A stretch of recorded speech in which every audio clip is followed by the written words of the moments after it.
Jejak mobil pick-up di rumah Sahroni Indramayu, datang subuh, dicurigai, kini eks-karyawan diperiksa. Misteri kematian satu keluarga yang terdiri dari 5 orang di Indramayu, Jawa Barat, hingga kini masih menjadi teka-teki besar yang belum terpecahkan oleh pihak kepolisian. Kasus ini menyita perhatian publik karena jenazah seluruh anggota keluarga ditemukan terkubur di dalam rumah mewah milik mereka sendiri. Peristiwa memilukan ini terungkap pada hari Senin, tanggal 1 September 2025, ketika warga setempat mencium bau tidak sedap dari dalam rumah tersebut. Warga yang curiga akhirnya melaporkan temuan itu ke polisi, yang kemudian mendobrak masuk dan menemukan kelima jasad telah terkubur. Kelima korban terdiri dari Sahroni, 76, Budi Awaludin, 40, Eis Juwitasari, 37, serta 2 anak kecil bernama Ratu, 7, dan Bella, 7 bulan. Sahroni diketahui sebagai pemilik rumah dan tinggal bersama anak kandungnya, Budi, yang sudah menikah dengan Eis dan memiliki 2 anak perempuan. Mereka keluarga yang baik, tidak pernah ada masalah, ujar salah satu tetangga yang enggan disebut namanya. Keluarga ini terakhir kali terlihat pada hari Jumat, 28 Agustus 2025, saat masih menjalani aktivitas seperti biasa. Setelah itu, rumah mereka tampak sepi dan tertutup rapat, tanpa aktivitas berarti. Beberapa hari setelahnya, beredar kabar bahwa sempat terlihat mobil pick-up terparkir di depan rumah korban. Mobil tersebut menjadi perhatian warga karena biasanya tidak sering berada di sana dalam waktu yang lama. Ada kesaksian warga, waktu subuh pas Sabtu kalau nggak salah ada mobil pick-up 2. Sekitar 3-4 hari, lalu, ungkap Ami, tetangga korban.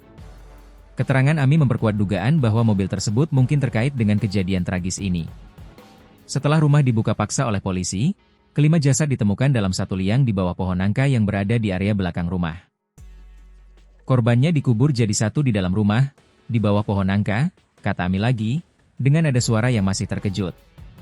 Yang mengejutkan, pohon nangka tersebut berada tak jauh dari pintu belakang rumah yang biasa digunakan untuk aktivitas bisnis.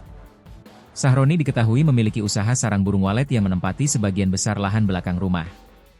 Sedangkan anaknya, Budi, menjalankan usaha sembako yang distribusinya menggunakan mobil pick-up. Karena itu, kehadiran mobil pick-up di rumah mereka sebenarnya bukan hal yang asing bagi warga sekitar. Bahkan, dalam beberapa unggahan video di TikTok milik Eis, mobil pick-up berwarna putih kerap muncul. Salah satu video memperlihatkan mobil berplat nomor E8093 PT tengah masuk ke dalam garasi rumah mereka. Mobil tersebut masuk melalui pintu belakang, tepat di lokasi tempat jasad mereka ditemukan beberapa hari kemudian. Dalam video tersebut, Eis tidak menambahkan keterangan apapun, hanya menyematkan lagu Someone Like You sebagai latar. Mobil itu terekam dengan jelas saat melaju perlahan meninggalkan garasi, seolah sedang menjalankan rutinitas biasa. Warga menduga, mobil itu bisa jadi adalah mobil yang sama dengan yang dilihat saat subuh sebelum penemuan mayat. Namun, hingga kini belum ada konfirmasi apakah pick-up yang terekam dalam video itu identik dengan mobil misterius yang dilihat oleh warga. Menanggapi informasi ini, pihak kepolisian pun turut menyelidiki aktivitas mobil-mobil yang keluar masuk dari rumah korban. Kebetulan di belakang rumah masih luas juga, ada gedung sarang burung walet juga di bawah pohon itu, ujar Kasih Humas Polres Indramayu, AKP Tarno.